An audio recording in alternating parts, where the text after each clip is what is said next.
Fala, meus amigos, tudo bem? Estamos aqui começando mais um episódio do nosso Multiforma Podcast. Você já está percebendo aqui, né, Diel, que a gente está num lugar diferente, está num ambiente diferente, estreando um ambiente diferente. Eu já quero te convidar a ficar bem à vontade aqui, né? Que lugar é esse, Diel? Fala para nós aí. É a nova casa, né, Tiagão? Eita, glória! A nova casa. Fala, povo. Maravilha! Alegria mais uma vez, né? Com temor e tremor, estarmos aqui falando das bênçãos do Senhor numa casa nova, estúdio novo, convidado especial, né, Isso Tiagão? aí, com certeza. Com certeza. Convidado Bênção, muito especial, né? bênção, Muito bênção. especial. O estúdio é novo, a temporada é nova, mas as nossas carinhas aqui continuam a mesma de sempre, tá? A gente tentou até mudar, mas a gente faltou recursos financeiros, né? Para fazer qualquer tipo de aplicação na nossa cara, porque a idade está chegando para todo mundo, Não né, tem Diego? como esconder, Não né? tem como Isso não tem como esconder. esconder. Teve outro, Graças a Deus por isso. graças a Deus, mas teve outros procedimentos também que a gente achou meio estranho fazer, então a gente não quis fazer também, não. Nem procurou saber qual é o valor, mas brincadeira à parte, a gente está estreando, como a Dial disse, né? Esse novo estúdio aqui, essa nova casa, essa nova temporada. E nunca. A gente sabe que para a gente iniciar esse projeto, né, Dial? A gente primeiramente precisa do agir de Deus, da presença do Senhor aqui, né? Como a gente sempre ora aqui em off, né? A gente ora para que Deus possa abençoar esse episódio.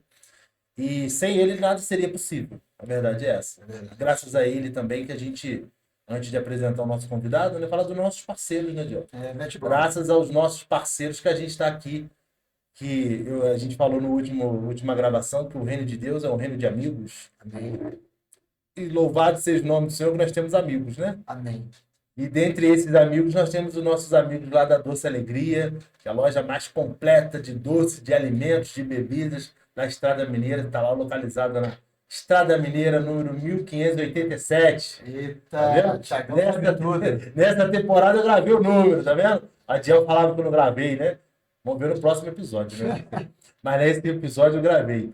Doce Alegria, número 1587. Daqui a pouco vai aparecer para você a imagem do Doce Alegria aí. Tem sido parceiro desde o primeiro episódio. Amém. Acreditou nesse projeto, viu Deus nesse projeto nas nossas vidas e a gente é muito grato ao Doce Alegria. E também, não menos importante, o nosso café de pote. Tem uma frase que o nosso amado Adiel sempre fala que é qual? Se tem café no céu, café de pote. Glória a Deus! Café de Pote está com a página dele lá no Instagram. Também são dos nossos amigos Débora e Rodrigo. Tem cooperado, participado aqui com a gente, né? Não só nas orações, mas também com essa bênção do Café de Pote que o nosso convidado vai estar levando, ó. Hoje é o de paçoca. Já sei que tem o de chocolate, cappuccino, paçoca, tem de Nutella. Eita, Tem de Nutella novo lá, é ó. É lançamento? lançamento. Tá lá no Instagram. Isso nós não conhecemos ainda, Pois não, né? é, Rodrigo! Ah, Café de Pote. Procura lá no Instagram, manda um direct para eles e você não vai se arrepender, que é maravilhoso. Tem feito o maior sucesso aqui na nossa cidade e pela internet também. Procura o Instagram do Café de Pote lá. Daqui a pouco vai aparecer a imagem também deles aí. Elogiou, cadê a imagem? Dê imagem, por favor, câmera. Ah, e também o nosso parceiro JN Pizzaria, Eita, né? A glória. gente chegou por último aí também, não menos importante, muito importante também, tem Verdade. cooperado com a gente, ajudado bastante a gente. JN Pizzaria tá lá no Instagram também, eles têm página no Instagram e também no iFood. Estão ouvi deles lá que eles vão trabalhar agora direto, hein? De segunda a segunda, sem folga, hein? O patrão enlouqueceu lá, o patrão botou para trabalhar. Botou para trabalhar, o patrão botou da JN, botou todo mundo para E a trabalhar. pizza é uma delícia, né, Tiagão? Maravilhoso. Recheada, A gente aquela pôde, supimpa. a gente pôde experimentar e é uma realmente maravilhosa pizza do JN, da JN Pizzaria. Tá bom? Parceiros, muito obrigado Obrigado. pela presença, pela cooperação de vocês. Tá Obrigado. bom? Obrigado a você que está com a gente, que desde o início, orando, participando com a gente, compartilhando esse vídeo, compartilhe esse vídeo, mande esse link a todas as pessoas que você puder, para os seus amigos, manda no grupo da igreja. Tenho certeza que vai ser mais uma vez um episódio abençoado, porque o nosso convidado é abençoado. O Não é verdade? abençoador também está aqui. Eita, isso aí, o abençoador está aqui também. E o nosso convidado, Ediel? Sem mais delongas, né, Tiagão? Tiagão está empolgado, hein? Eita! Falando, né? Falando igual a tagarela, graças a Deus. Que eu preguei ontem, eu tô no, Tá no óleo, né? tô cheio Tá ainda. no óleo de pastel de rodoviária, né? Outra, glória. Meu Tiagão, o nosso Deus. convidado é um pastor abençoado.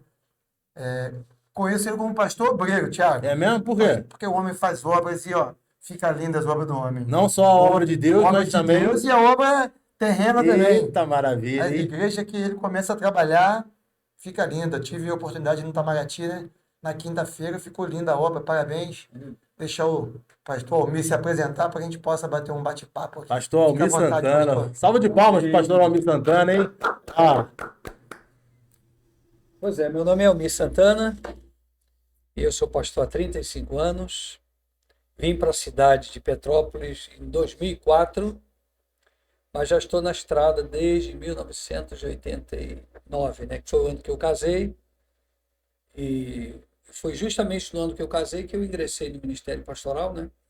Me converti em 1980 e fui para o seminário por circunstâncias, eu vou dizer, por uma intervenção de Deus, né? E as coisas foram acontecendo paulatinamente na minha vida. Cheguei até aqui, né? Não queria vir na época para Petrópolis, mas eu fui transferido e o bispo, quando manda, não tem conversa. O senhor é de onde? Eu sou do Rio, né? Ah, Sou do Rio de Janeiro, cidade do Rio mesmo. cidade do Rio. Eu fui criado num dos bairros bem perigosos, né?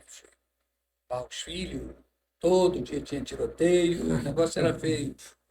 Saí de lá, fui morar em Jacarepaguá, que é um bairro Tranquilo. mais tranquilo, 17 anos, e só saí de lá quando casei, né? E aí, no meu ingresso no Ministério Pastoral, eu não imaginava que eu fosse sair do Rio, né? Eu imaginava que fosse ficar orbitando por ali, Próximo. mas fui enviado pela primeira vez para a igreja de Magé. Ó, De Magé. Tem até uma história muito interessante sobre Magé, né? Mas aí eu fui para Magé, fiquei 6 anos. Depois desse período também de obra, né, que nós fizemos uma obra lá e a gente vai falar sobre isso, sobre a forma como Deus nos usa, né? Amém. E aí eu fui transferido para Friburgo, mais distante um pouco, muito mais frio do que Petrópolis, né, que é mais alto.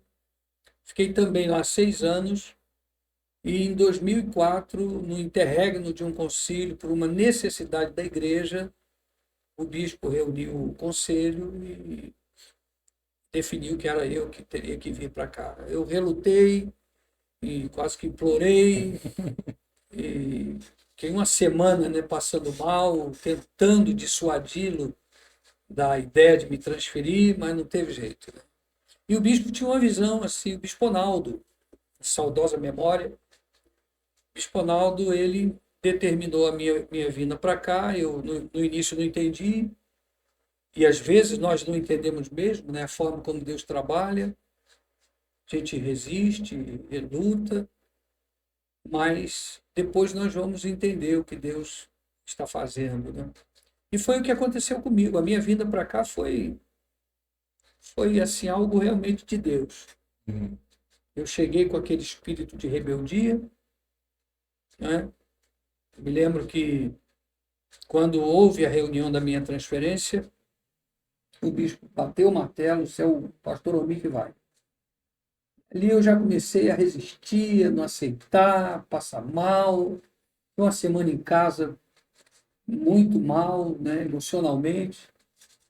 E aí, quando eu vim para cá, eu me lembro que um pastor, isso tudo está relatado no livro, né, a gente vai falar também no livro. E aí, quando eu vim para cá, eu estava sem carro nessa ocasião, o pastor Joás Pereira, que hoje é bispo na nossa igreja, veio me trazer aqui na igreja, né, de Benfica. E eu cheguei muito revoltado, falei que não ia botar um prego aqui, você não vai fazer nada nesse lugar. E foi onde eu mais construí. Foi a olha, igreja de Benfica, é. E foi a igreja que mais tempo eu fiquei, 15 anos ali, pastoreando. Construímos o templo novo, do zero, casa pastoral, as salas, salão social, o pátio.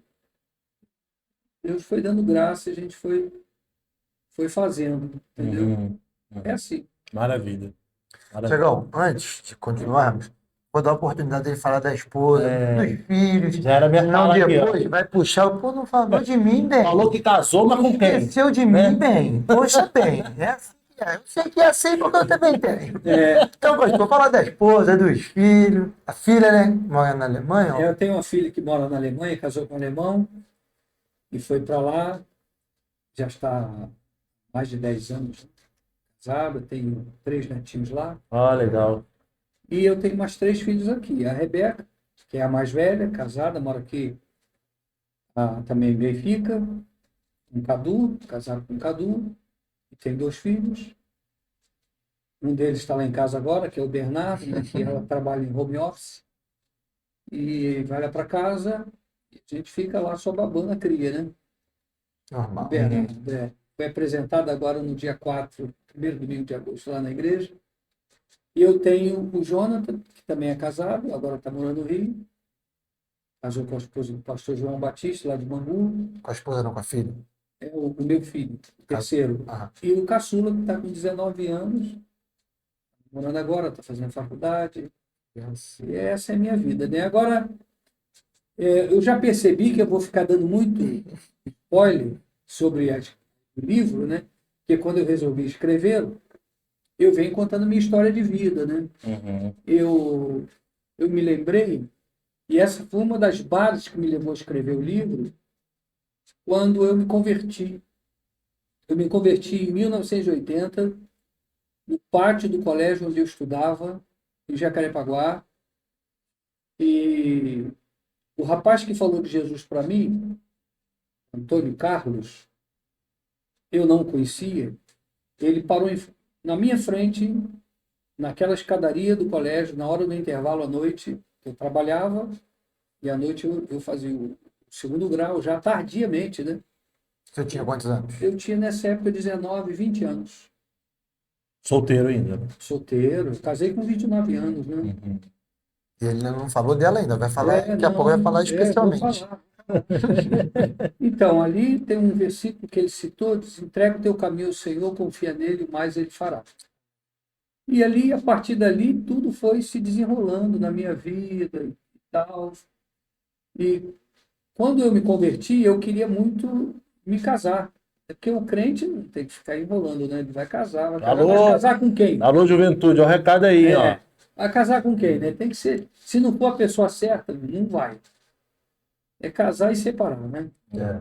Então, e aí é a Raquel, Dona Raquel, Leandro Raquel. da Silva Santana, que é Eita, o meu A sobrenome. dona desse coração aí, né? Meu filho. Tava lá, firme e forte lá. Amém. glória a Né? Deus. 35 anos já. Casado. Casamento, 35. Sempre que eu tenho de ministério. Glória a Deus. Amém. O senhor falou que esse rapaz era amigo próximo do senhor? Não, Ou ele evangelizou mesmo o senhor? é porque ali estudei naquele colégio Santa Edviges, que chamava-se, era muito conhecido como Colégio Suzy. Lá em Jacarepaguá é um enorme colégio. O proprietário era um deputado estadual, Mesquita Braulio. E aí eu costumava descer na hora do intervalo e ficar na quadra. E eu fiquei em pé ali na quadra, olhando para o tempo. Lá no fundo da quadra tinha um culto. Eu nem sabia que tinha culto lá todos os dias. Na hora do intervalo tinha um grupo de pessoas de várias denominações que se reuniam lá no fundo e eles cantavam, davam testemunhos e pregavam naqueles 30 minutos de reunião. Então, começava o intervalo, a turma corria para lá, os irmãos, né, e fazia o culto. E o Antônio Carlos, ele era o líder daquele grupo lá. Naquele dia, ele sentiu que tinha que sair. Ele falou isso para mim depois. O Senhor falou comigo, tenho algo diferente contigo hoje. E ele então saiu. Quando ele me viu parado em pé, o Espírito Santo falou com ele, é aquele ali. Glória a Deus. E ali ele começou a falar de Jesus para mim. E depois de 20 minutos de conversa, salvo pelo gongo, né, porque eu resisti, eu entreguei meu coração para Jesus. Foi naquela noite ali, que eu não lembro nem o dia certo. Ah, Foi no dia de semana, mas eu te falar qual foi o dia, eu não sei se foi segunda, se foi terça, se foi quinta, não lembro. Mas ali eu entreguei minha vida para Jesus. E a minha vida mudou a partir dali. Glória a Deus. Família não era cristã? Não, até que a minha família, os meus pais eram separados, né? Uhum. Mas os meus avós paternos, que aliás eu só cheguei a conhecer o meu avô, o pai de pai, ele era evangélico, a minha avó também era evangélica. Eu tinha uma tia que me criou até os 15 anos, ela que cuidava da gente, né? Meu pai morava na casa da frente e a gente morava com a minha tia e meu tio na parte da casa de trás, né? Ela sim era evangélica, então o princípio religioso da família era a igreja evangélica. O senhor frequentava, não? Costumava ir? Não? Frequentava, sim, ela nos levava a mim, minha irmã, mais nova que eu, os meus primos, né? Filhos da minha tia, e aprendi os hinos da harpa, que a igreja dela ficava justamente na esquina da nossa casa. Uma igreja histórica lá, Assembleia de Deus, médio porte. Então, aprendi muita coisa lá.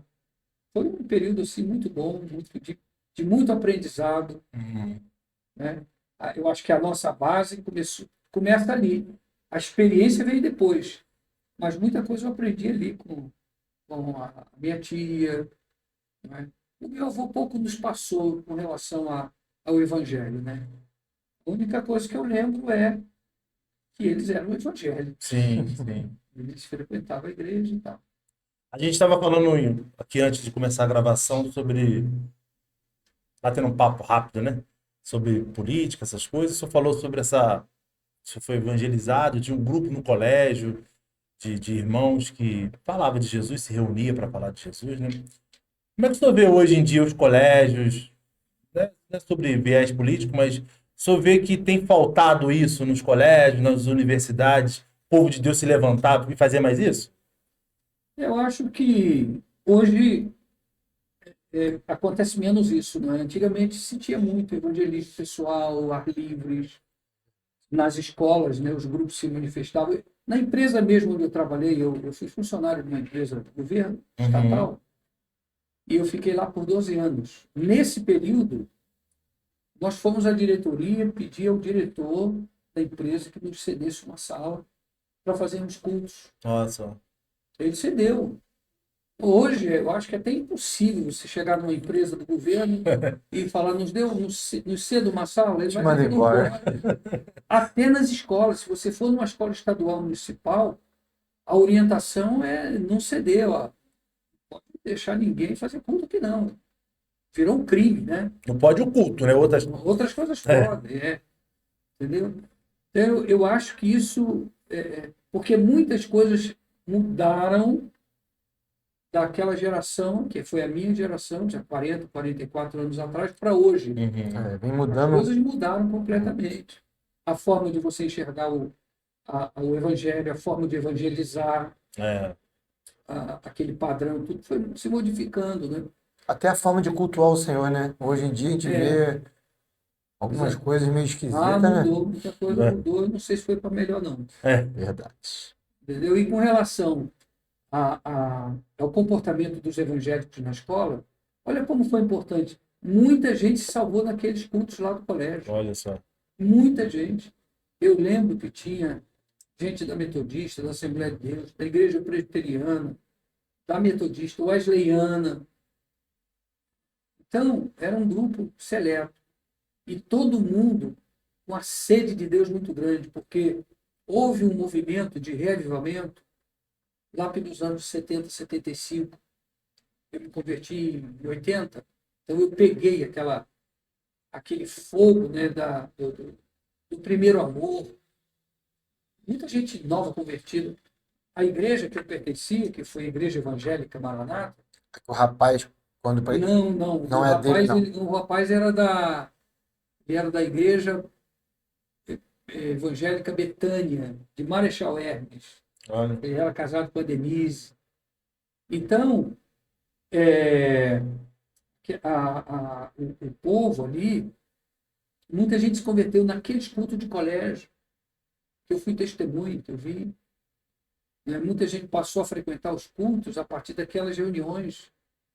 se despertavam e queriam conhecer mais, a gente levava na igreja, conhecia, né? Porque o grande plano de Deus, é claro, né? A gente se converte como eu no colégio, mas Deus quer que você esteja inserido dentro de um corpo. Então, quando eu me converto ali, por exemplo, eu agora ficava me perguntando aonde eu vou servir a Deus? Sim. Aonde? Eu não tinha um lugar para uma igreja. Minha irmã já tinha se convertido um ano antes de mim. Minha irmã era da primeira igreja batista do Pichincha. Olha, mais velha ela. Era mais nova, já é falecida. Faleceu agora em dezembro. Então, ela ficava me convidando para poder ir no culto da igreja dela. E eu resisti um ano, todo dia, todo domingo ela me chamava para esse culto. E eu vou domingo que vem, eu vou, domingo que vem, eu vou. Mas quando eu me converti, eu disse, hoje eu vou. Aí eu fui com ela na igreja. Uma igreja enorme, grande, tinha um coral, uma galeria enorme, um piano de cauda. Eu lembro do pregador. Mas o meu coração não bateu que era ali, dizendo que era ali. E quando foi no meio daquela semana, olha que coisa interessante, né? São as experiências que nós vamos tendo com Deus, e é isso que nos sustenta. É verdade. São as experiências, é essa comunhão, é essa intimidade que você vai tendo de ouvir a voz de Deus. Porque não se trata de religião.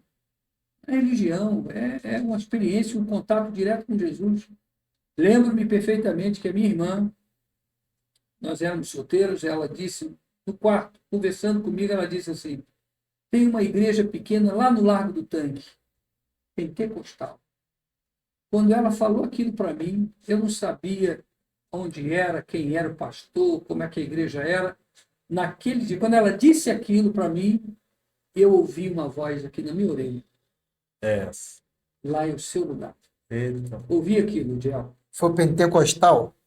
Ela disse isso, é uma igreja pentecostal. E eu ouvi aquela voz, lá é o seu lugar. Glória a Deus. Aí eu fiquei esperando o domingo chegar. O domingo chegou, eu me arrumei, me aprontei, fui para um lugar que eu nem sabia onde era. Nem imaginava onde seria. Mas saltei justamente onde era a igreja. Era uma casa, uma igreja que funcionava no porão de uma casa. Tinha uma tabuleta muito pequenininha na porta, Igreja Evangélica Maranata.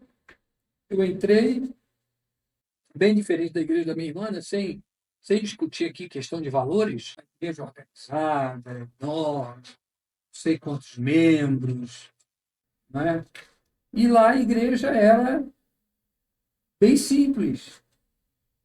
Cadeiras de madeira, teto baixo, lugar pequeno. Ah, mas foi ali que eu tive as minhas experiências com Glória a Deus. Deus. Foi ali que eu fui batizado com o Espírito Santo. Não ali, naquele local ali, né? Mas Estando ali, né? aqueles irmãos, rapaz. Inclusive, eu tenho uma foto, eu tenho algumas fotos também no livro que mostra aquela turma lá atrás e uma atual de 31 anos depois, uma foto com todo mundo. Muito Legal. bacana, é muito legal, né? Então, ali foram 3 anos ali, aprendi muito, chorei muito, me quebrantei muito. Foi uma descoberta, né? Negócio maravilhoso, né?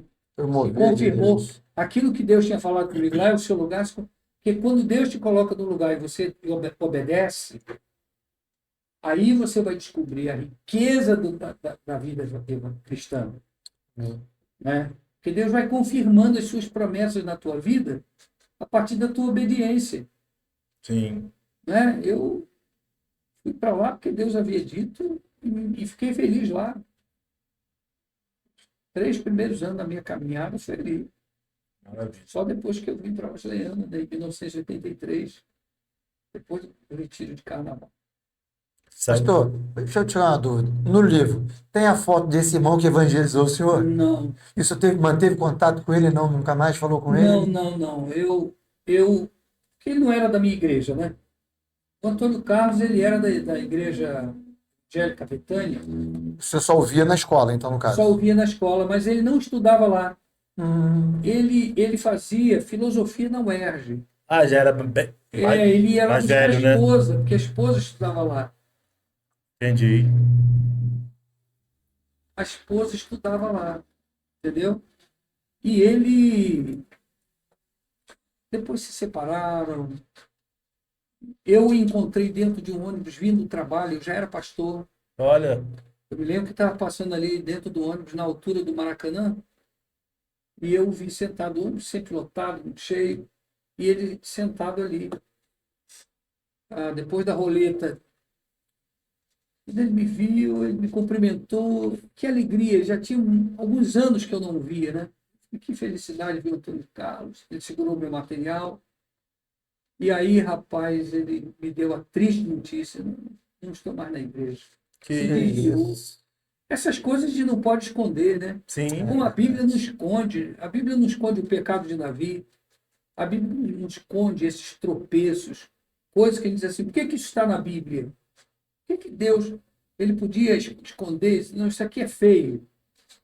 Mas isso ali nos foi posto para exemplo. Para exemplo. É um exemplo negativo. Está registrado ali. E, infelizmente, eu falei: Antônio Carlos, eu sou pastor hoje. Quer dizer, eu me converti em 80, eu fui pastor em 89. Seguramente, foi em 89, no mesmo ano. Porque no ano seguinte a empresa me transferiu para Caxias. Eu já não fazia mais aquele percurso. Então foi no 89 que eu vi. Final do ano, no final daquele ano, começo dos anos 90. Né? Então, 10 anos depois da minha conversão.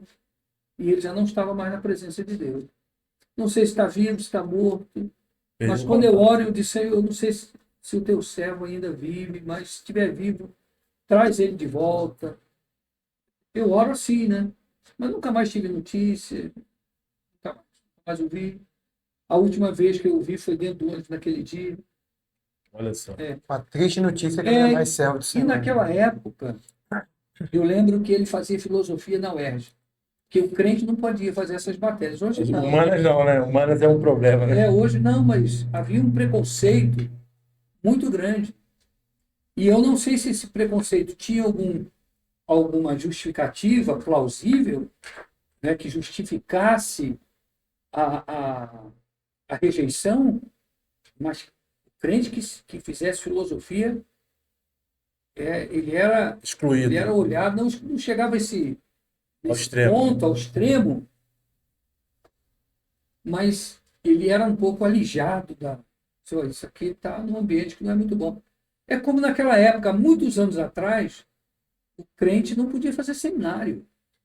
O seminário é uma coisa de 50 anos para cá. Antes disso, o pastor bom era o que não ia para o seminário. Não podia se fazer. Fazer seminário, o cara estava desviado. Hoje, se não fizer seminário, não pode ser pastor. Hoje se inverteu. É. Hoje, se não fizer, você não vai. As coisas mudam. É o que eu falei das gerações. É o conflito de gerações. E a gente está bem nesse meio, né, pastor? Dessa transição de gerações, né? A gente está nessa. Bem, eu já peguei na Não, outra. Né? nós, sou aí. Você é da outra. Não, mas eu digo até mesmo que a gente está no início de uma geração, né? O senhor viveu outras gerações Vivi também, outra né? geração. A gente está no início de uma geração, a gente está fazendo essa transição, o senhor já fez outras transições, né? Mas para a gente tem 44 anos sido. já. Olha, os anos se passaram, né? Passam rápido. Olha só. Aí o senhor casou com 29 anos, que o senhor disse? Eu casei com 29 anos. Já estava na atual denominação, né? Eu já Wesleyana, estava. né? Nós fomos para a igreja metodista wesleyana foi depois de março de 1983.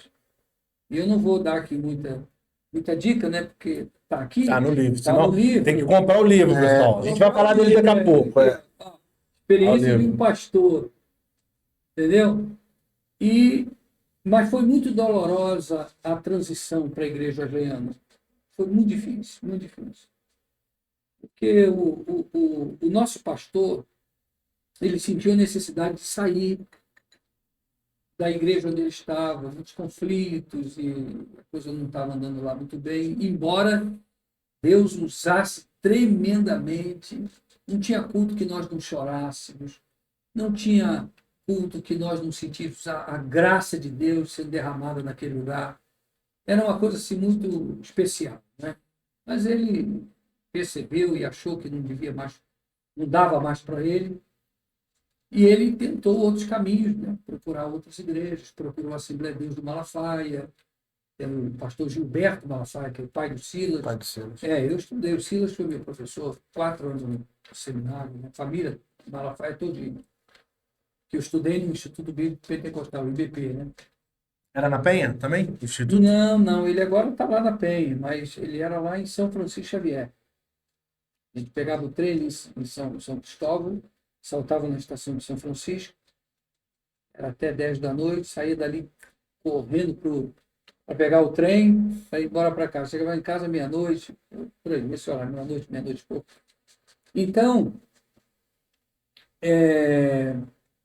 a questão foi o casamento, né? Uhum. Então, e aí, rapaz, você vê, né? Eu entrei na igreja em 1980, casei com 89, eu conheci a Raquel em 86. Eu já estava no 3º ano do seminário e ela estava entrando naquele ano.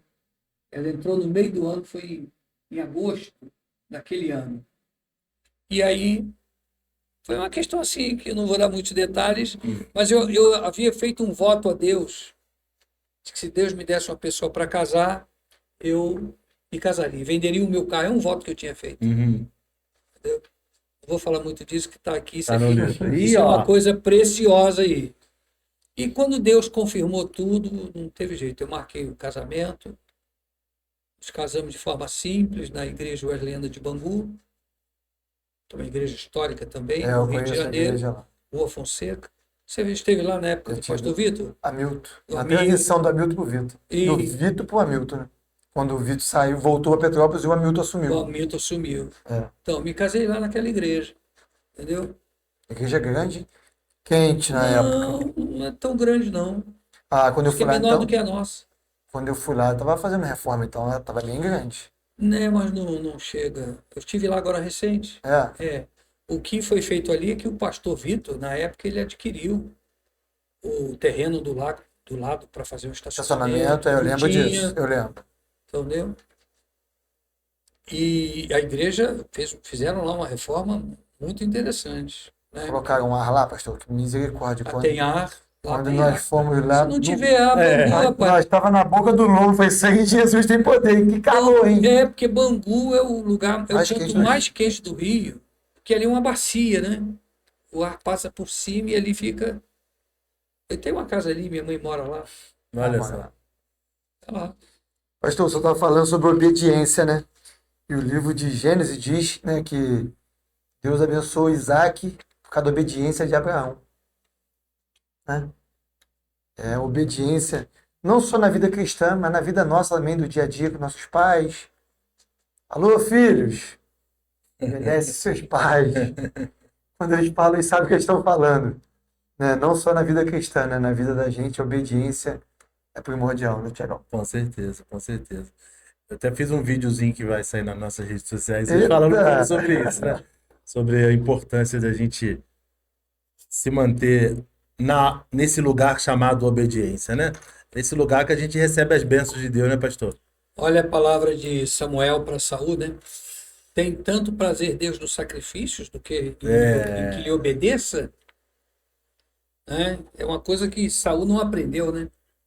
Pois é, Morreu por causa da rebeldia, da desobediência, exatamente. entendeu? Ô, pastor, o senhor estava falando sobre até esse momento, e a gente ainda não leu o livro, né?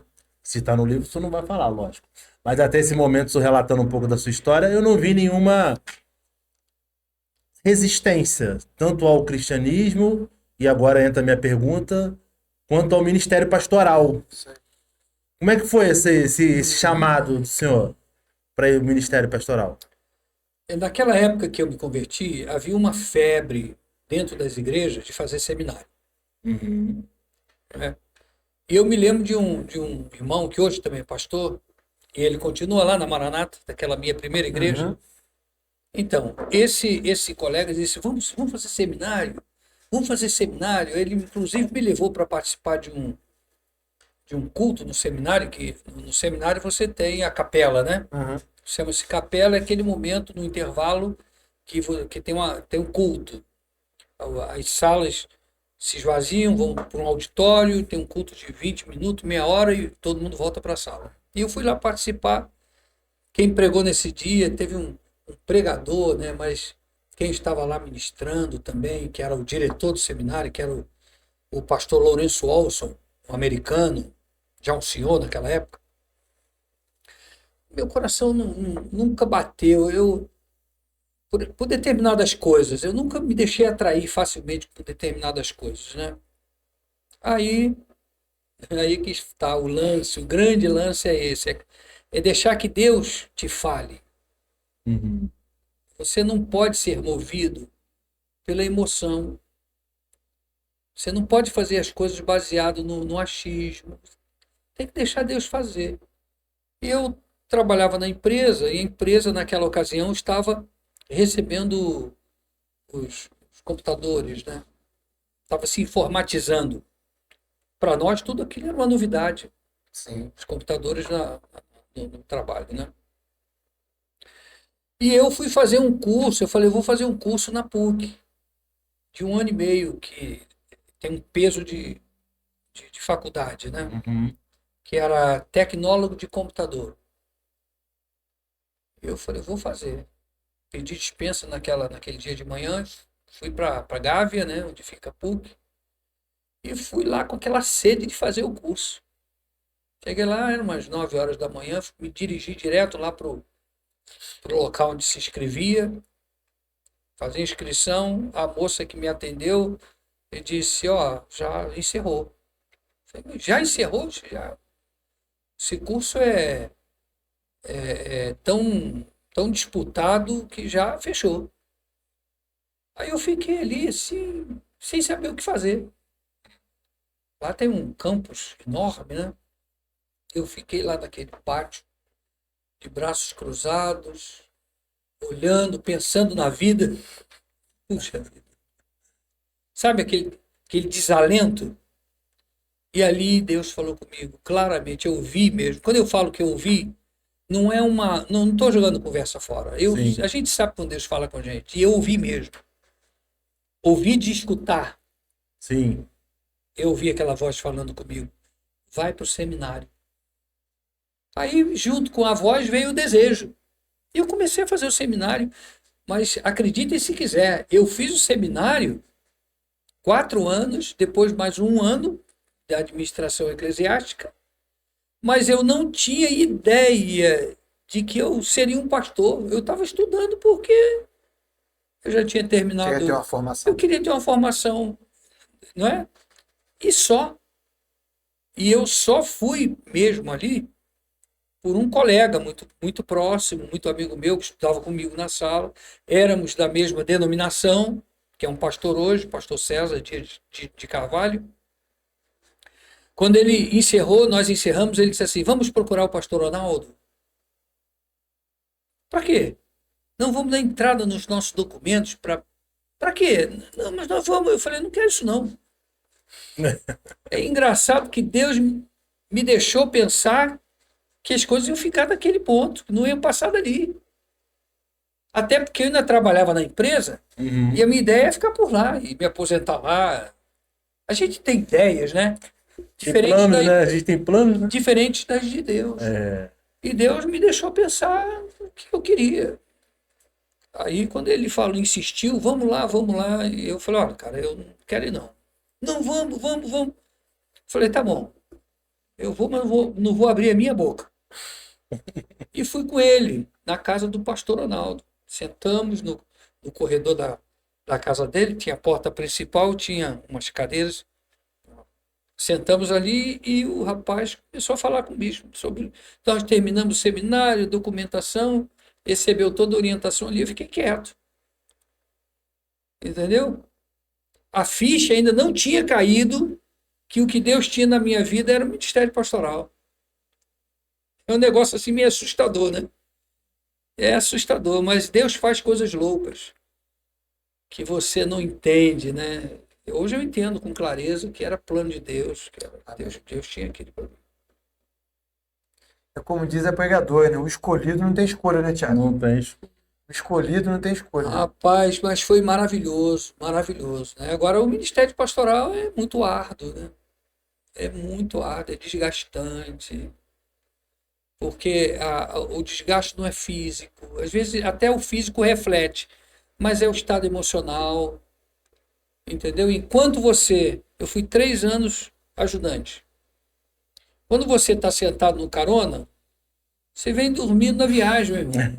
Você não está nem aí se o sono bate. Mais ou menos Mas por quando aí. você é que está vindo, pegando Essa é de boa. 300, 400 quilômetros, quantas vezes eu com sono bato no rosto para não dormir Abre a janela pra e a madame está dormindo, entendeu? Descansada. Quem vem no carona, meu irmão, aí tranquilo. O problema, quem vai segurar é quem está lá na frente. Entendeu? É ele que segura a onda. Eu estou ali para ajudar. Precisou, estou ali. Mas quando você assume o volante e tem que dar decisões, tem que enfrentar o inimigo de frente. E o problema não são nem os que são de fora, mas muitas vezes os que são de dentro. Aí que é o perigo. O problema grande todo da igreja é esse, os problemas internos dentro da própria igreja ali. É o mais Entendeu? difícil de administrar, né? Mas não, é muito mais difícil. Às vezes um problema pequeno se torna gigante. Eu assumi a minha primeira igreja com a forte oposição de gente do ministério da própria igreja. Olha, a gente não conhece o pastor Almir, não sabe quem ele é, se é bom, se é ruim, Quer ele aqui não. a gente não quer ele aqui não. E como é que lida com isso, pastor? Na prática, Eu era sabe? muito inexperiente, né? Mas eu me lembro que o meu pastor, o Ronaldo, ele era assim muito. Ele não era Ronaldo, de. você diz, é o Bispo Ronaldo. É, o bispo Ronaldo, ele era pastor, depois veio a ser bispo. Ah, Então, o pastor Ronaldo, na época, ele era assim um homem muito firme nas decisões dele, e ele era um muito sábio. Quando ele abria a boca para falar alguma coisa, aquilo era quase que lei. Ele quase não falava, mas quando abria a boca, era um negócio assim que eu vi poucos. uhum. Ele tinha um dom, que é o dom de presidir. Sim. Ele sabia presidir uma reunião. Às vezes os plenários lá, eu participava daqueles concílios, né? Uhum. A coisa fervia, aqueles concílios gerais, que tinha leis para... Já fui a alguns. aquelas leis, tinha que discutir, aprovar, ficava... Às vezes tinha pautas, né? Aquilo ficava enganchado ali horas, aquela fila do a favor e do contra, das propostas. A coisa rendia, ele deixando. Quando ele resolvia falar, ele pegava o microfone e dizia o parecer dele. Ele dizia, irmãos, aquele jeito, porque a mim me parece, eu gosto de Vitório falou assim. Quando ele terminava de falar, a coisa já estava resolvida, já decidida. As coisas já estavam resolvidas. Então, ele era uma pessoa assim. E ele, quando eu fui nomeado para a igreja lá em Magé, ele me disse, foi a primeira vez que ele sentou de fato comigo e me ensinou alguma coisa. Porque a gente aprendia vendo ele fazer. Uhum. No duro mesmo. Mas nesse dia ele me sentou comigo e disse assim, olha, você está indo para lá, vai assumir a igreja. Ele era o vice-presidente da nossa denominação. Essa igreja que o pastor Hamilton foi pastor também? Não, essa era onde... A Magé? É. Foi. Ele veio a ser pastor depois de mim. Muitos anos, é. Depois da obra pronta, da obra Isso, feita, eu que aquilo conheci era uma lá também. igrejinha desse tamanhozinho aqui, ó, de 100 pessoas. Eu conheci a igreja. É. E aí o que aconteceu? Ele disse, olha, você está indo para uma igreja, cuidado, porque algumas pessoas vão chegar e dizer assim, olha, tá vendo aquele fulano de lá? Se você estiver sentado no púlpito, o pastor vai dizer, tá vendo aquele lá entrando lá assim? Cuidado que aquilo ali é um traíra. Tá vendo aquele lá assim? Aquele ali é mentiroso. Cuidado, aquele ali é um... Mas você toma cuidado, não acredita em tudo não, porque quem não foi bom para ele pode ser bom para você. E quem foi bom para ele pode ser péssimo para você. Olha, ele estava profetizando. Aconteceu justamente aquilo. E quem me resistiu lá foi justamente as pessoas que eram favoráveis ao pastor que estava saindo. Era isso. Aí o meu superintendente na época, o pastor Ana Aurelino Martins de Souza, já também falecido, ele me chamou para uma conversa e disse: olha, você está indo para lá, mas já tem um grupo te resistindo, não querem que tu vá. Falei com eles que o bispo não vai recuar, você que vai. Eu só estou te avisando para você saber o terreno que você está pisando. Aí pronto, né? Foi uma via cruzes. Foi um caminho duro, difícil. Olha, chorava. Vontade muitas vezes era recuar, largar tudo. Foi difícil demais. Mas depois do terceiro ano, essa turma toda que era contra mim mudava de opinião. Passaram a ser meus amigos. Quando eu ia para os concílios, eu disse: pastor, o senhor está indo para o concílio, mas a gente quer que o senhor volte. Eu falei: que bom. Entendeu? Entendi. Deus faz isso. Deus faz isso. E eu vi isso acontecer. Entendeu? A igreja aqui de Benfica, eu também assumi num período de grande resistência. Foi uma das piores igrejas que eu peguei, foi essa aqui. Enfrentei problemas em Magé, enfrentei problemas em Friburgo, mas iguais aos problemas de Benfica. O senhor chegou como pastor SD. Eu cheguei, mas eu não era CD aqui. Tanto que no dia da minha nomeação, quando o bispo sentado na mesa de reunião, eu era o secretário de atas dele, né? Tinham 26 superintendentes. Aí ele me disse assim, é você que vai para lá. Eu disse: o senhor tem certeza que sou eu? Aí ele disse: eu vou botar você lá, porque o pastor Vitor Claveland está jubilando, e eu vou botar você no lugar dele como SD. Tu lembra do pastor Vitor, né? O Vitor pai. O pai do Não. pastor Vitor. Não, eu lembro só do Vitor Cláudio. Mas o pai dele era o SD. Entendeu? Mas eu continuei na superintendência de Friburgo. Mesmo aqui. O bispo não quis botar ninguém lá, botou o pastor, fez uma troca, o pastor que estava em Benfica foi para o meu lugar em Friburgo e eu vim para cá. Mas eu que continuei como SD lá. Eu ia lá uma vez no mês, fazer as visitas, reunir os pastores e tal. Até que no final daquele ano de 2004, foi 2004 ou 2005, eu não lembro muito bem, o pastor Vitor jubilou. Aí o bispo me botou como superintendente, estou até hoje. Mas eu já estou na superintendência desde o início vai fazer já 30 anos na superintendência. Benfica faz parte do distrito de Friburgo, não faz parte do distrito, antigamente, pelo menos, não fazia parte do distrito de Petrópolis, né? Fazia parte de lá. E hoje ela faz parte daqui, não? Não. Você fala Friburgo? Não, Benfica. Benfica, as igrejas que compõem é de Teresópolis para cá. Isso. Não fazia parte de Petrópolis, no distrito de Petrópolis. Não. Na verdade, região, né? Eles chamam de região. Porque houve um Primeira fatiamento. região, segunda região, não é assim que funciona? Primeira região, segunda região, tem até a oitava região e a região europeia, que é Portugal, principalmente Portugal, né? Que a igreja brasileira tem umas 15 ou 16 igrejas lá em Portugal, né? Mas tem trabalhos em vários outros países. Mas Friburgo não fazia parte de Petrópolis. Eu vim para Benfica, mas ia lá esporadicamente como superintendente, que ele me manteve como superintendente. Quando o pastor Vitor jubilou, aí eu fiquei. Aqui eu era um pastor no distrito, e ele exercia autoridade sobre os demais pastores, inclusive eu. Quando ele jubilou, eu assumi. Que eu não lembro se foi no final de 2004, que foi o ano que eu cheguei, ou no ano seguinte. Acho que foi no ano seguinte, não lembro. Agora exatamente não lembro. E de lá para cá, a gente está aí fazendo a supervisão. Mas no início do meu ministério aqui, eu enfrentei uma resistência, porque a coisa é o seguinte: se você pega um terreno facilitado, a responsabilidade é muito maior que você tem que manter e aumentar. Uhum. Mas se você pega a situação prejudicada, todo mundo que está ali já te encara com resistência.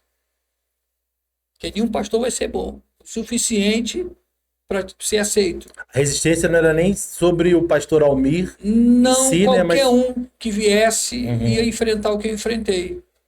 Qualquer um que chegasse ia enfrentar a situação que eu enfrentei aqui na época. Não tinha jeito, não tinha para onde correr. Mas é aquela questão, é a questão de você ganhar a pessoa, né?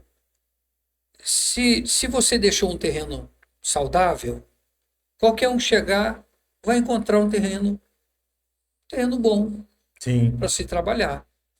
Mas se você não criou esse ambiente favorável, vai encontrar qualquer um que chegar vai encontrar um terreno hostil.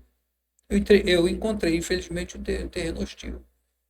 Difícil, barra pesado, uma luta. Eu ia para a reunião da junta diaconal, passava mal. Olha, Os assuntos eram simples: leitura de ata, relatório financeiro. Tem alguma coisa para fazer? Porque as pessoas precisavam sentir confiança comigo. Aí a gente começou devagarzinho a fazer, edificar. O sonho da igreja era construir. Não passava de um sonho. Começou a construir, começamos a fazer a casa, os banheiros eram um horror.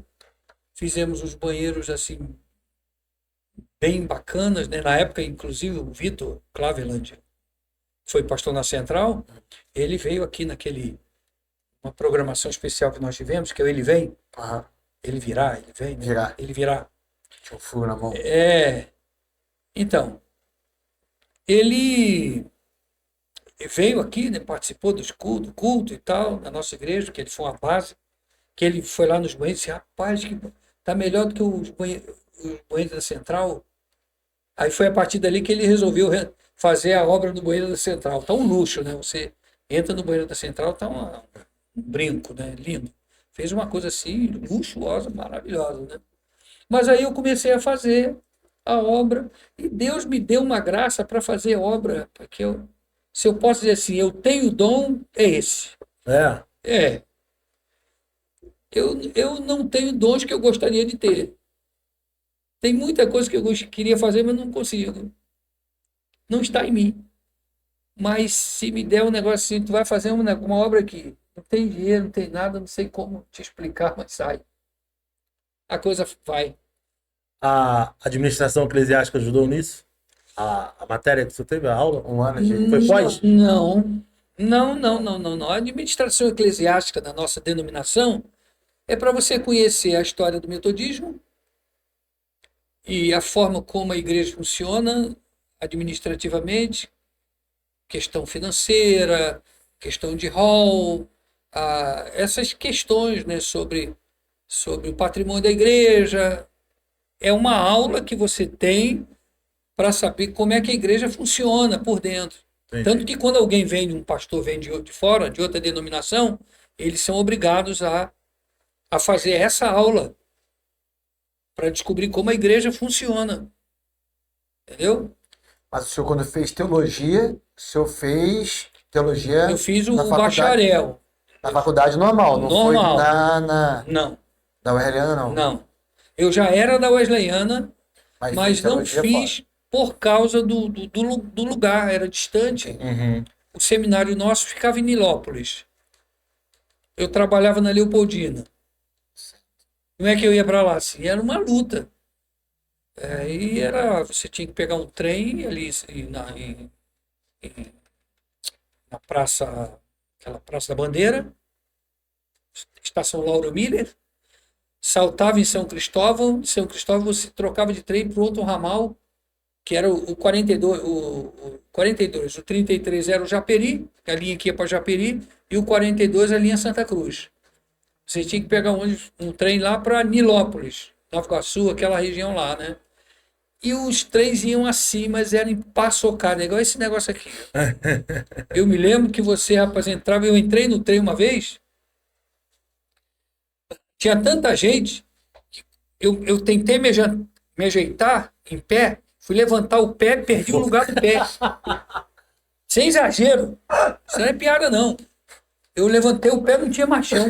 Eu fiquei num pé só. E quando a turma saía numa estação, não era a tua estação de sair, de saltar. Eles te carregavam. Quando tu vê, tu estava fora na plataforma. Meu Deus. Foi assim. Entendi. Mas não era todo dia, eram 2 anos de aula de administração. Não, era um ano. Nesse período, era um ano só. Eu ia uma vez na semana, né? Eu não precisava muito. Administração eclesiástica, lembro do pastor Moreira, Moacir, pastor Moacir que nos dava aula, né? E então foi assim. Agora você não aprende essas coisas. É uma questão pessoal. É um dom que ou você tem ou não tem. Então a gente às vezes exige de uma pessoa o que ele não tem. Não adianta que ele não tem, ele não vai. Você dá para ele fazer, dá os recursos, não vai. Mas ele tem outros dons. E assim a obra vai sendo feita. Um vai cobrindo o outro. Eu tenho o que o outro não tem, o outro tem o que eu não tenho, e a obra se completa. Entendeu? Eu queria ter o dom de curar, eu queria ter o dom de profetizar, não tenho. Mas Deus me deu uma graça para ver um negócio assim, bater o olho e dar uma saída. Lá em Magé, por exemplo, o pastor que me antecedeu, ele deixou uma sapata na lateral com 40 centímetros de recuo do vizinho, de um lado e de outro. O padrão é 1,5 metro. Não tinha outra base, eu comecei a levantar em cima do que ele tinha deixado. Né? E estamos levantando a obra, levantando, sem dinheiro, sem recursos, fomos tocando barco. Quando chegou no segundo andar, porque a igreja que no segundo andar, sim, é maior do que Benfica, maior do que a nossa. Aí o pedreiro, o que a gente faz aqui? Vai botar a janela aqui? Como é que a gente faz? Eu falei, para aí, para. Espera que eu vou ver o que eu faço. Era assim. Aí o que eu fiz? Falei, meu Deus, o que eu vou fazer? Eu não posso abrir janela com 40 centímetros de recuo do vizinho. O que eu vou fazer? Aí eu falei, pega aquela parede lá no canto. Aí ele ia para lá, eu ia para lá, ficava olhando assim a parede, ver o que eu ia fazer ali. Qual a saída que eu dou para isso aqui? E ele lá fazendo a obra. Aí me deu um estalo. Eu disse, o Carlinhos, era o pedreiro, né? Eu falei, Carlinhos, nós vamos fazer o seguinte, nós vamos fazer um recuo de 1,5 metro no alto, com as mãos francesas inclinadas, uma ferragem de 0,5 polegada, 5/8. Vamos fazer uma nervura aqui, porque a gente acaba, eu não fiz engenharia nem nada, né? Mas a gente acaba aprendendo os princípios da ferragem, como ela trabalha. Se você não vai amarrar, você vai dobrar os ferros no sentido de L. Vai botar aqui na base, porque quando você tem uma plataforma, uma lajezinha que não tem nada embaixo, dá para segurar, é aqui nessa ponta que você tem que botar os estribos mais próximos, de 5 em 5. Depois você espaça, bota para 10. Na ponta fica leve. Mas é aqui que ela vai... O ponto flator, né? É aqui que você tem que dar. Aí a gente botava... E aí o que eu fiz? Eu tinha 40, com I10 deu 1,50, né? Enchemos aquelas caixas todas na lateral, com passagem de uma pessoa até com 1,80 m no canto. Enchemos tudo junto, não pode ter emenda. E as janelas passou a ser na ponta da mão francesa, na parte interior. Ficou uma coisa assim, maravilhosa, deu um destaque dentro da igreja, não perdeu os espaços embaixo. Botei a iluminação naquela época, você imagina, quase 30 anos atrás, né, que eu fiz lá. Botei ela toda embutida em aquelas calhas de HO, lâmpada HO, que é 2 metros. Peguei aquelas calhas, inverti, embuti e botei as lâmpadas. Hoje você tem outros recursos, né? Uhum. E o vizinho, que não era evangélico, ele chamou depois um irmão da igreja e disse assim, eu estava só esperando vocês botarem janela aqui, que entrar com o processo. Aí foi aquela coisa, né? Então eu bato o olho numa situação, eu tenho uma facilidade de descobrir uma saída para aquilo. Entendi. que eu vou fazer? Aí eu fico olhando, eu não sei como é que explico isso.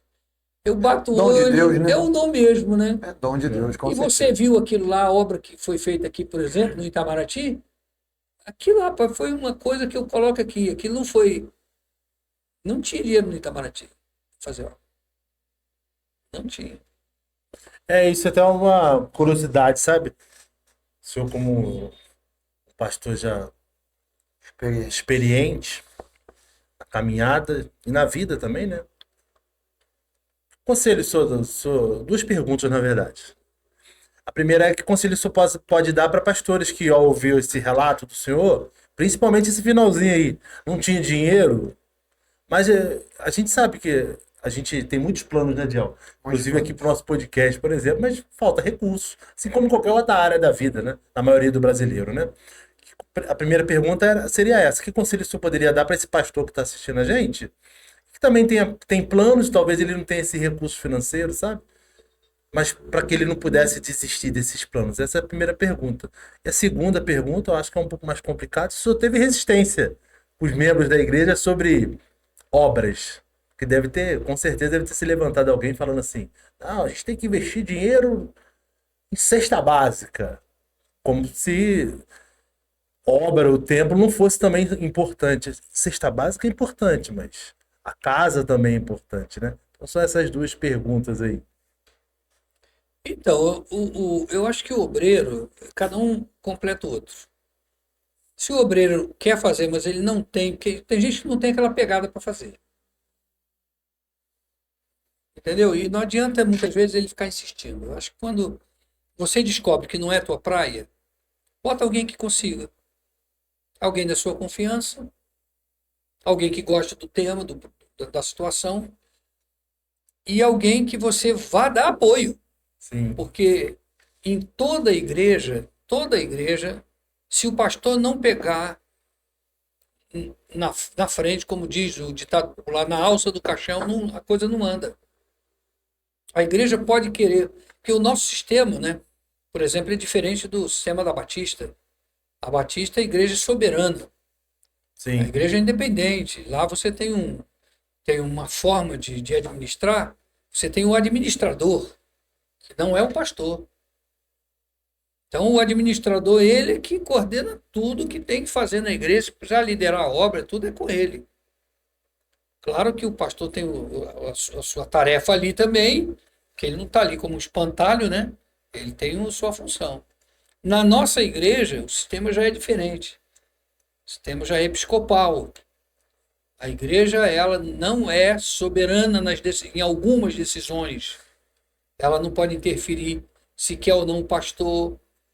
O pastor é mandado para lá, ela tem que aceitar, porque é o bispo que define. Não é nem o pastor que decide se fica ou se sai. E nem o ministério da igreja, né? Não. É o Ministério da Votação. A metodista, por exemplo, antigamente chamávamos de metodista do Brasil, ela tem um ministério já compartilhado, né?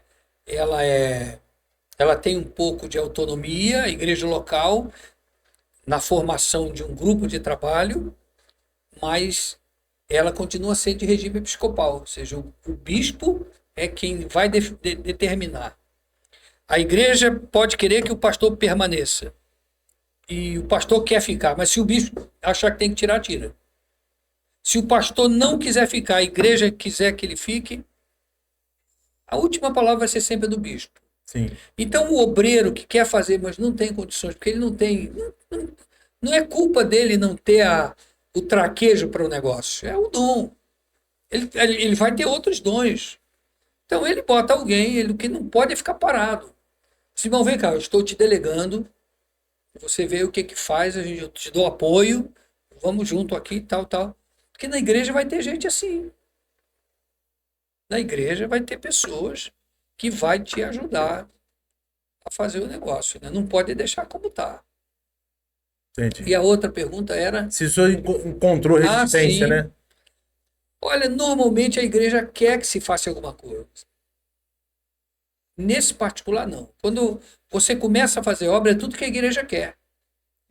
As resistências surgem por outras razões, por outros motivos. Que a igreja quer construir, a igreja quer estar. Melhoria, né? Você vê a igreja lá do Itamaraty. A igreja tinha uma bancada de 50 anos. Pô. Você sentava, aquilo rangia. Ficava o suor da camisa, do verniz da madeira, saía na camisa. Entendeu? Tinha coisa ali que precisava realmente mexer. Uma igreja histórica, que é a igreja do Itamaraty, é uma das primeiras igrejas nossas. É a primeira. Foi a primeira ou a segunda, junto com a central. Não, foi a primeira, Itamaraty foi a primeira. Não, alguns dizem que foi a central, né? Porque a central, quando se fala em central, não templo. O povo já Em existia. cima lá, né? O povo já Ah, tá. existia. Quando o bispo Gessé saiu da igreja metodista, ali na Cascatinha, foi ali o lugar onde se baseou, né? Do Itamaraty, que ele morava ali, juntamente com a igreja central. Só que o povo da central se reunia, não tinha tempo, não tinha nada, se reunia ali embaixo da marquise das lojas americanas. É lá que se fazia os cultos, se ministrava a ceia, na praça. Não tinha tempo, mas a igreja em si já existia. Mas foi simultâneo. Por incrível que pareça, foi uma das primeiras, foi a nossa, junto com a Central e a Betel. Da Betel. A Betel do. Betel. A Betel do pastor Marcos Evangelho. Ah, eu esqueci o nome do. Ali na Nova Cascatinha, Nova né? Cascatinha. Isso, Samambaia, né? isso. que o Pé nome lá é da outro. antiga clínica Caldara, né? Isso. Então, ali mesmo. Entendeu? Então, resistência eu não achei. Não por causa de obras. Né? Aqui, por exemplo, quando eu estava no início das obras aqui em Benfica, tinha pessoas que na reunião da junta, porque é aquela coisa do dinheiro, é o controle do dinheiro. Quem controla o dinheiro? É o pastor com o tesoureiro e a junta diaconal. Então, presta-se conta de tudo. Né? O que saiu, as notas fiscais, o tesoureiro está lá para isso. Está lá para isso. Aí chegava nas reuniões da junta, a turma ficava me cobrando. O que é isso aqui? Isso aqui saiu por quê? É aquela resistência que eu falei quando eu cheguei aqui, que eu encontrei. Porque o povo ele queria alguém que confiar. Como eles ainda não me conheciam, havia aquela resistência. Pastor, essa saída aqui é o quê? O que é isso aqui? Naquele tom, né? O que é isso aqui? Aí eu tinha que ficar explicando. Ah, mas o senhor não pediu autorização para a junta para fazer isso? Ah, o senhor... Aí aquilo foi me irritando, ia me irritando. Ficava em casa passando mal. Tinha gente que dizia assim, hoje a gente pega o pastor. Hoje na reunião ele vai ter que explicar isso aqui. Então era essa situação que eu enfrentei. Aí eu disse, olha, irmão, se eu tiver que reunir vocês para ter autorização para comprar um saco de cimento, não vou fazer obra aqui. Né? E aí as portas foram se abrindo, Deus foi abençoando, e eles foram vendo, porque as resistências começam a ser quebradas a partir do momento em que eles começam a enxergar que as coisas estão saindo.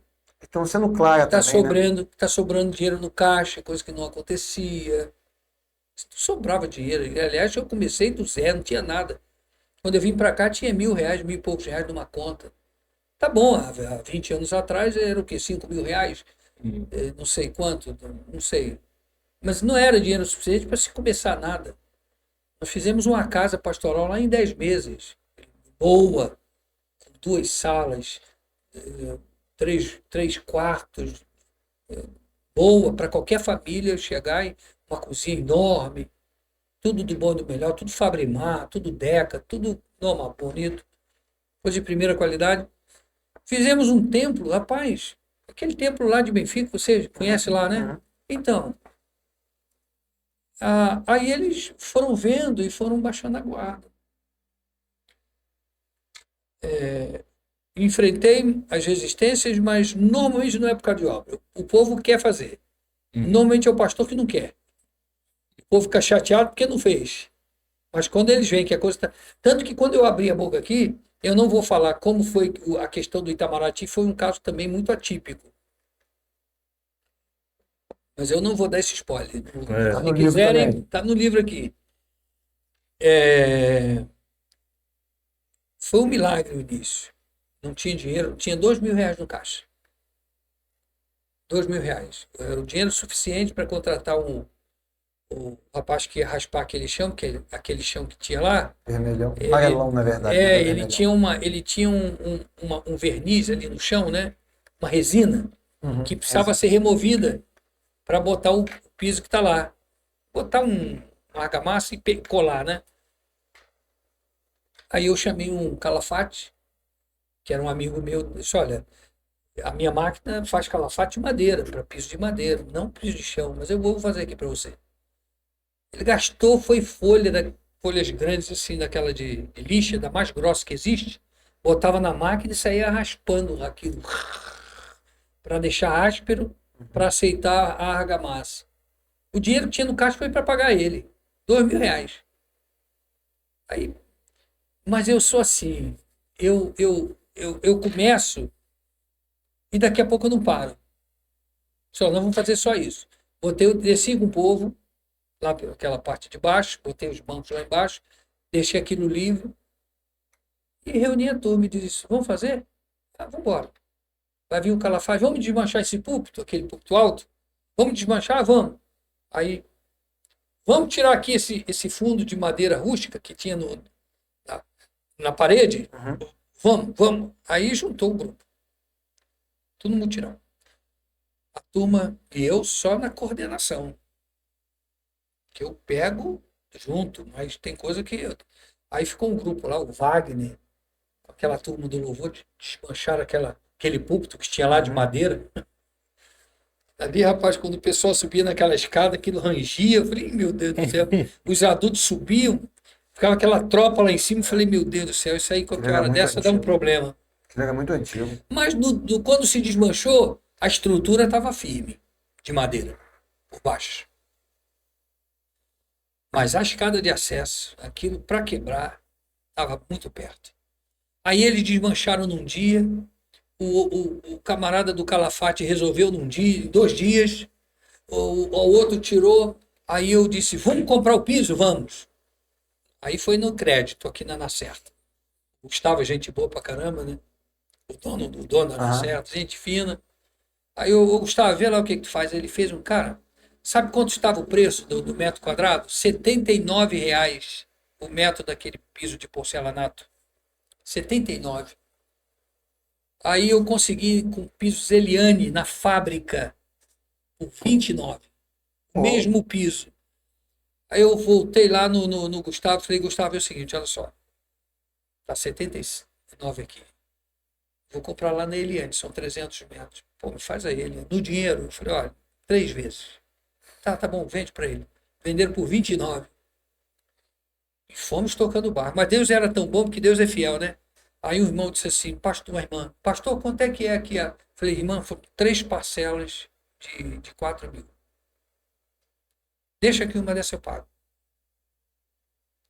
Vamos fazer o rebaixo do púlpito de gesso, iluminar, vamos. Não tinha dinheiro. Vamos tocar o barco. Chamei o gesseiro, que é parceirão, e disse, cara, tu me ajuda nisso? Como se eu puder, pastor. Aí o irmão disse, pastor, quanto ficou? Foi R$ 1.900, só o gesso.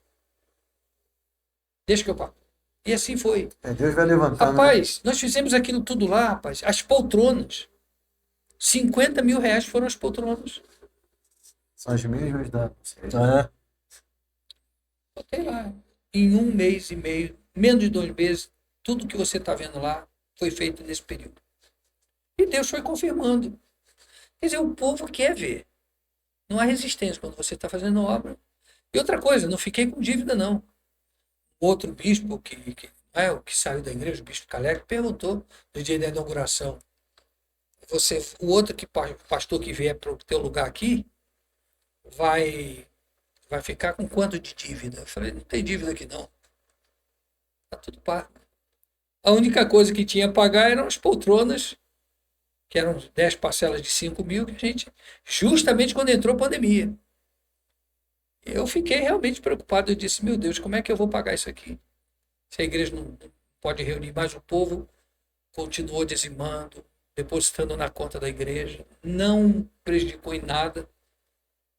Quando você toma iniciativa de começar alguma coisa, rapaz, o povo vai atrás, o povo faz. Deus honra também, né? Honra, Deus honra. Pastor, lá atrás o senhor comentou que conheceu a Raquel na faculdade, que ela fez teologia também. Ela fez, mas Ela é formada? ela é formada, teóloga? é formada, fez teologia, ela fez o bacharel também. Então, eu costumo dizer com ela o seguinte, que na época ela fez, mas ela não terminou naquele período, porque nós casamos e ela depois não voltou para terminar, né? Demorou anos para pegar o certificado. Aí eu dizia, minha filha, você entrou para o seminário só para me conhecer, mais nada, entendeu? Então eu fico mexendo com ela, eu digo isso. Mas é uma mulher de Deus, rapaz, e se não fosse ela, o ministério do homem, rapaz, se ele não tiver uma mulher do lado dele, que de fato seja aquela que Deus separou para ele está dentro d'água. Ele está perdido. Eu ouvi uma ilustração de um pregador, disse assim, o homem pode chegar com a carreta na sala, descarregar uma carreta. A mulher com uma colherzinha pequenininha desfaz aquilo tudo. Olha. Se o camarada for bom, mas não tiver uma mulher que o ajude, vai se aproveitar muito pouco. Se o cara não for tão bom, mas tiver uma mulher sábia, ele ainda vai um pouco mais longe. Ela consegue extrair o melhor. E a Raquel era aquilo mesmo que precisava, né? Eu precisava. Foi Deus. Eu namorei muito até casar. Namorei muita gente, mas sempre na intenção de querer achar a pessoa certa. Quando eu via que não era, eu saía fora. Se não era, eu terminava, não levava aquilo adiante. Né? Mas Deus foi confirmando a questão dela. Não vou dar esse spoiler também, quem quiser saber desses detalhes, porque foi um milagre a questão do casamento. Aí vai ter que ver. Eu lembro, né? Foi um milagre. A confirmação de que era ela, a pessoa, tá ali registrado. Mas muito bom, muito interessante. Mas foi um milagre mesmo. Glória a Deus. E aí, tanto é que já tem quantos anos lá? Tem 5 anos já. Só de casamento. Né? E os filhos seguiram? Algum tem interesse, pastor? Eu não vou dizer que essa é uma frustração minha, porque eu acho que é do desejo de todo pastor ter um filho no ministério pastoral, né? Mas eu nunca os obriguei a nada. Nunca disse assim, vai para o seminário que eu estou lá dentro, eu vou te ajudar, Nunca fiz isso. Nem faço. Se eles tiverem que ir para seminário, eles com Deus. Eles e Deus. Eu acho isso aí tão sério que não pode ficar a critério do pai. Que o pai é o pastor, que o pai é o líder, que o pai está lá e ele vai. Porque tem filhos que são realmente chamados para aquilo, o pai dá uma força, vamos embora, vou te ajudar, mas sem nenhuma proteção. Sim. Que eu sempre prezei por isso. Eu acho que a gente tem que fazer a coisa certinha. É porque é o meu filho que eu vou botar lá. Conquistar o seu espaço. Deixa ele Deus. Se tiver que ir para seminário, vai ser porque eles falam, pai, eu tive uma vontade de fazer, eu disse, vai. Se ele me perguntar, eu disse, vai. Vale a pena, pai? Bem, você viu como é que eu passei, o estreitinho que eu passei aqui nesse tempo, né? Você está sentindo o meu drama, né? As lágrimas. Porque os filhos, cara, não tem jeito. Menino, não vai querer, não é? Se Mas for aí falar não. assim, não, porque isso Mas não é minha vida, não. Mas se é Deus que chama, como foi dito, né? Se é- Escolhido não tem escolha. se é Deus que chama, meu irmão, o cara não tem conversa, ele vai. Né? Mas não adianta, os filhos participam do sofrimento dos pais, da família pastoral. Não tem jeito. Porque tem coisas que não adianta, ele vai ver dentro de casa. Ele vai ver. Né? Ele vai vendo que na igreja é tudo perfeito. Em casa, às vezes, você comenta sem querer uma coisa, não segredos. Tem coisas de presbitério que a esposa não sabe. E nem eu digo. Tem coisas que eu não falo. Tem segredo de gabinete que eu não.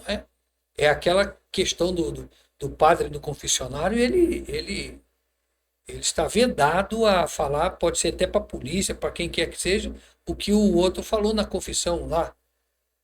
Sim. Ele não pode desonrar a palavra dele. O pastor é a mesma coisa. Tem coisa que te contam no gabinete, que aliás eu nem faço gabinete, né? Eu particularmente não gosto. Quer conversar comigo? Marca, a gente chega um pouquinho na igreja, a gente troca uma ideia lá, tá o secretário lá, tá a igreja lá, o povo lá, tá lá. Não gosto de fazer isso. Não gosto. Eu particularmente não gosto de fazer gabinete. O pastor tem que marcar um gabinete. Eu falei, não, marca um pouquinho mais cedo, a gente troca uma ideia. Mas quando a gente troca essa ideia, tem coisa que ele diz. O bispo Ronaldo, por exemplo, me contava coisas e ele dizia, só entre eu e você. Nem minha esposa sabe. Falo. Então eu guardo aquilo comigo. Entendeu? Mas tem outras coisas que o próprio filho vê dentro das igrejas, os conflitos, Sim. as perseguições, as coisas assim que ele nota. Não são mais crianças, eles estão vendo. Entendeu?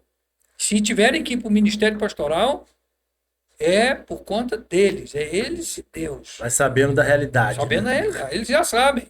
Eles vivem, né? Não, eles vivem a realidade. Eles vivem a realidade. É. Eles sabem como é que é como a coisa é dura. Não é fácil, não. Deixar o pastor Almir comer a jujubinha, beber uma água.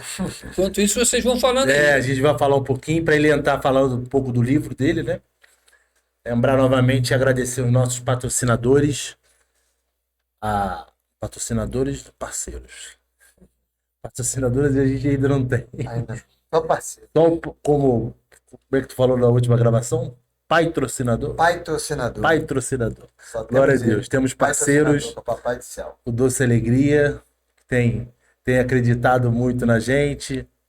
Café de pote. Vai lá no Instagram. Dura 3 meses no congelador, aberto. Não dá tempo, não, Não Thiago. dá tempo, Acaba não, é antes. verdade. É muito gostoso. Isso é estratégia de marketing. Eles fazem desse tamanho para você comprar mais porque é viciante. Mas é um vício bom, tá? Vai por nós. Café de pote, vai lá no Instagram deles, compre lá, adquire esse produto aqui que você vai ver que não é papo de marketing, não. E a JN Pizzaria também tem cooperado com a gente aí. Tem as nossas redes sociais. Você já se inscreveu nas nossas redes sociais? No canal aqui do YouTube, do Multiforma Podcast. Nós temos também o Instagram, temos o TikTok. Em breve temos novidades, né, Diel? Muitas novidades. Mais novidades ainda nessa segunda temporada aí. A gente vai ter bastante novidades. Então se inscreva nas nossas redes sociais. Compartilhe esse vídeo aí com o máximo de pessoas. Dá um joinha nesse vídeo aqui embaixo no YouTube. Porque isso é muito relevante para nós. Para o YouTube entende que esse vídeo é importante e envia para mais pessoas. Tá bom, pessoal? Faça essa obra de Deus também. Isso é uma obra de Deus. Pastor, Colaboração conosco, né, Tiagão? como é que é? Uma colaboração conosco, o nosso trabalho a desenvolver a palavra de Deus. Exatamente. Como foi dito, você dando like, você faz com que o YouTube entende que é um produto relevante e desenvolve para mais pessoas. Quanto mais pessoas vendo, mais pessoas estão recebendo a palavra de Deus. Esse é o propósito. É isso aí. Pega um livro aí para nós ver, Diel. Eita glória, Por Tiagão. favor. Experiências de um pastor. Pastor Almir, quem comprar esse livro aqui, ele vai... O que ele vai encontrar nesse livro aqui? Fala para nós aí. Vai encontrar um pouquinho da minha história, né? Porque quando eu resolvi escrever esse livro, aliás, a ideia de escrever um livro é antiga. Uhum. Eu sempre tive vontade de escrever a minha história pessoal, né? Mas eu acho que para tudo tem um tempo, né? E o tempo, quando chegou, eu senti que era a hora de escrever e eu comecei a escrever. Eu escrevi esse livro em pouco tempo, talvez em 2 meses. Olha, Sentei em frente ao computador e comecei, as coisas foram fluindo, as ideias, as lembranças. Eu conto desde a minha infância, aonde fui criado, as circunstâncias, a separação dos meus pais, os conflitos, a mudança para a casa de minha mãe, depois a minha conversão, o meu casamento, a forma como eu fui para a igreja metodista wesleyana, que é uma coisa assim... Tem muitos pontos aqui do livro que eu particularmente considero assim não só um detalhe, mas é um detalhe interessante, né? Então, falo dos momentos por onde passei, nas igrejas que pastoreei, como eu vim para Petrópolis, como eu fui para o Itamaraty. É isso que vai encontrar. E a forma da escrita é uma forma, como eu já falei aqui com vocês, é uma forma meia poética, né? É uma história. Não é uma história assim, só para dizer o registro. Ela tem um enredo sequencial, né? Inclusive, a namorada do meu filho tem o livro, começou a ler, e eu perguntei a ela ontem, como é que você está lendo o livro? Estou lendo, estou gostando do livro. E ela disse, o livro é assim, fluido. Ela usou essa palavra, por isso que eu usei essa palavra aqui quando eu cheguei. Esse livro é meio fluido, né? Você começa a ler e não dá vontade de parar. Tem um pastor nosso, lá da nossa igreja em Paraíba do Sul, que veio de lá no dia do lançamento, no sábado passado, né? Foi o lançamento, sábado retrasado. E ele depois me mandou uma mensagem dizendo, pastor Almir, não dá vontade de parar de ler. Eu entrei pela madrugada dentro lendo o livro. Eu falei, que bom que o irmão gostou da leitura, né? Então o livro tem esse propósito, né? E eu acho que esse tipo de escrita, a forma como é escrita, ele inspira as outras pessoas, como muitos outros livros me inspiraram. Quando eu digo que eu prefiro esse tipo de linguagem, esse tipo de histórias, etc., que eu já li outros livros, por exemplo, a editora Betânia, eles lá têm livros cunhados juntamente para isso. Você vê Foge, Nick Foge, A Cruz e o Punhal, Por Esta Cruz Te Matarei, Camboja Preparados para Morrer, O Vinho Novo é Melhor. Tem um livro maravilhoso que eu também recomendo, da editora Betânia, que é Atrevi-me a chamar-lhe pai, que conta a história de uma muçulmana que se converte dentro do Paquistão, né? Então, é o mesmo estilo de escrita, da forma. É uma narrativa, né? E se a pessoa gosta desse tipo de estilo, vai gostar deste livro. Experiências de um pastor. Ô, Jean, fecha aqui no livro para nós.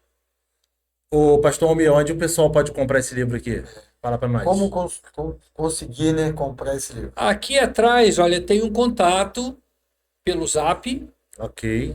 A gente pode botar esse contato lá nas redes sociais? Pode. E ele vai estar sendo oferecido no site do CP, que é o nosso Centro de Publicações. CP.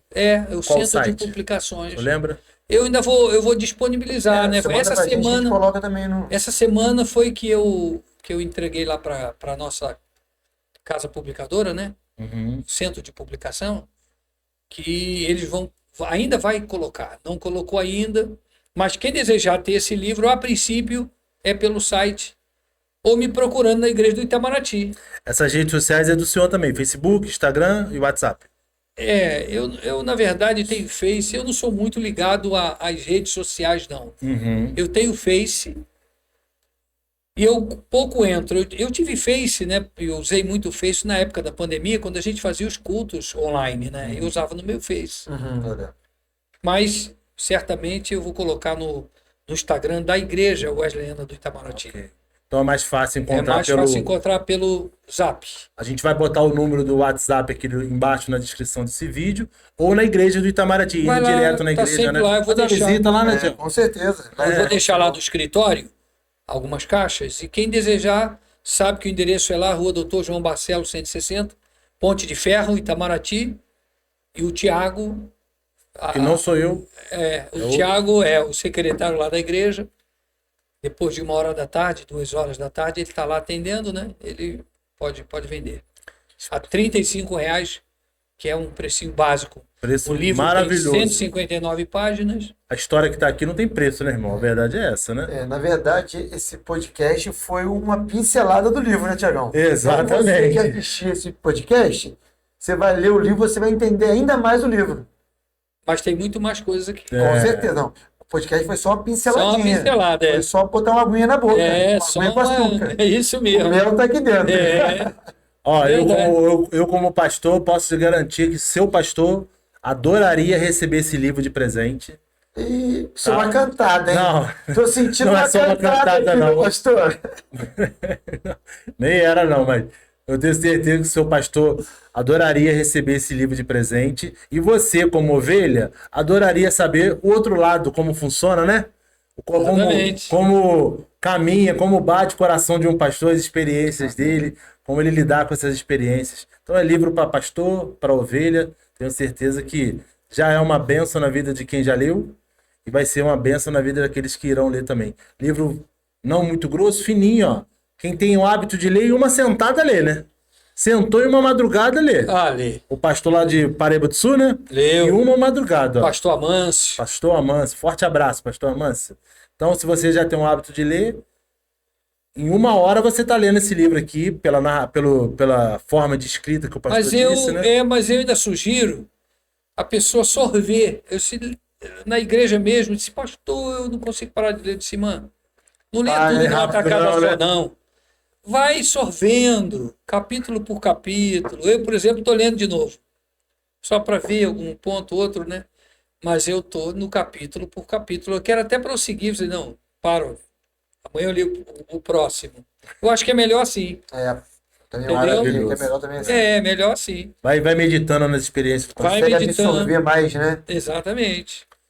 Adiel, e aí? Chegamos ao final, hein? Já, Tiagão? Já. Ué, Rápido. tu adiantou o relógio? Não, Vai eu dar- Rapaz, já vai dar 5 horas da É, tarde. que maravilha. já quero. Não, antes de tu falar, você conserta tudo que eu falo. E glória a Deus por isso, tá? Conserta. Eu deixo ele falar depois de mim, pastor, porque qualquer besteira que eu falo, ele conserta. Eu Depois ele puxo a vem. orelha mesmo. É.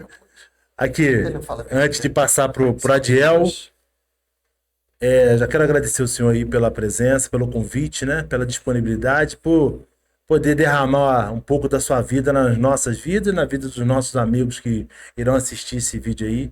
Muito obrigado da minha parte, da parte Que do agradeço. Multiforma, tá? Passo pro meu amigo Adiel aqui. Pastorzão, quero agradecer, primeiramente, imediato, de ter falado com o senhor. Não, vamos lá, vamos para cima. Muito obrigado por o senhor Que ter agradeço. aceitado o nosso convite. E queria pedir para o senhor deixar uma palavrazinha para os nossos ouvintes aí, uma reflexão imediata para os nossos ouvintes. O senhor pode olhar para a câmera direcionada para o senhor, deixar uma reflexãozinha aí para o povo meditar um pouco. Amém? Obrigado, tá, pastor? Eu que agradeço. Quando o pastor tá abrindo a Bíblia, experiências de um pastor, hein? A capa foi sensacional. A forma como você Gostou? vai poder adquirir esse livro vai estar aqui na descrição desse vídeo, tá?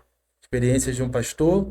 A história edificante de um homem chamado por Deus para o ministério pastoral. Pastor Almir Santana. Tiagão, Amém? Almir Santana, eu sou Adiel Fusca, tô quase lá, hein? Ai, meu pai do céu. Essa é a deixa de passar para o pastor Tem que Almir. deixar mais lá de casa mais ainda, né? É, A câmera do senhor é aquela ali, pastor. Fica à vontade. é rápido. Eu, quando vim para cá, eu imaginei que fosse ter essa oportunidade de falar um Amém. pouquinho das Escrituras, e eu vim com uma mensagem no coração, uma palavra de Deus, que eu acho assim muito pertinente para os dias atuais, que é a palavra de Jesus para a igreja de Éfeso, que diz assim: conheço as tuas obras e o teu trabalho e a tua perseverança, e que não podes suportar os maus, e que puseste à prova os que se dizem apóstolos e não são, e os achaste mentirosos. Tens perseverança, e por causa do meu nome sofreste e não desfaleceste. Tenho, porém, contra ti que deixaste o teu primeiro amor. Lembra-te de onde caíste, arrepende-te e pratica as primeiras obras. A repreensão de Jesus à igreja, uma igreja tão operosa, né? Como era a igreja de Éfeso, uma igreja que fazia a obra de Deus. Quando ele diz aqui: conheço as tuas obras, o teu trabalho, a tua perseverança, mas nada disso foi o suficiente para agradar a Deus, tendo em vista que o povo havia perdido o seu primeiro amor. E perder o primeiro amor é perder o fio da meada, é perder o rumo, é perder a estrada. Porque o primeiro amor é aquele amor quando nós aceitamos a Cristo, que encheu o nosso coração, nós não tínhamos limites, né? Nada nos impedia de fazer a obra de Deus, nós orávamos o tempo todo, estávamos nas vigílias, estávamos servindo ao Senhor de uma forma assim tão dinâmica. Quando nós perdemos isso, perdemos o brilho. E a vida vai perdendo sentido, a vida na igreja vai perdendo sentido quando nós perdemos o primeiro amor. As primeiras obras, nos esquecemos das primeiras obras. Como ele diz aqui, tenho, porém, contra ti que deixaste o teu primeiro amor. Deixaste de praticar as coisas que você antigamente praticava com muito esmero, muito carinho, muita dedicação. E cada um de nós aqui nos lembramos de como foi o nosso início, não é? Eu me lembro do meu início. Meu início foi assim, estrondoso. Aqueles cultos tremendos. A gente saía de manhã para a escola dominical, voltávamos à tarde para o evangelismo, estávamos no culto à noite. Nada nos prendia em casa, aquele continuar. Mas se em algum momento a gente perde isso, aí a gente vai perdendo o fio da meada. E o Senhor diz aqui, olha, lembra-te de onde caíste e arrepende-te. Ou seja, ainda há chance. Se você orar a Deus e disser, Senhor, renova-me, Senhor, como a águia, o Senhor vai te renovar. Né? Então, que esse amor nunca falte no teu coração. Aleluia. Como Paulo disse, o amor de Deus foi derramado em nossos corações. Nunca falte isso na tua vida. Em nome de Jesus, tá bom? Esse é o meu desejo e a minha oração. Amém. Palavra maravilhosa para encerrar esse programa. Muito obrigado a vocês que ficaram até o final. Muito obrigado, Adiel. Obrigado, pastor Almir, mais uma vez. Eu Aí. agradeço. Obrigado, galera. Tamo junto. Vamos para a próxima, em nome de Jesus. Forte abraço. Beijo Valeu, grande. Hein? povo. Tchau, tchau. Amém.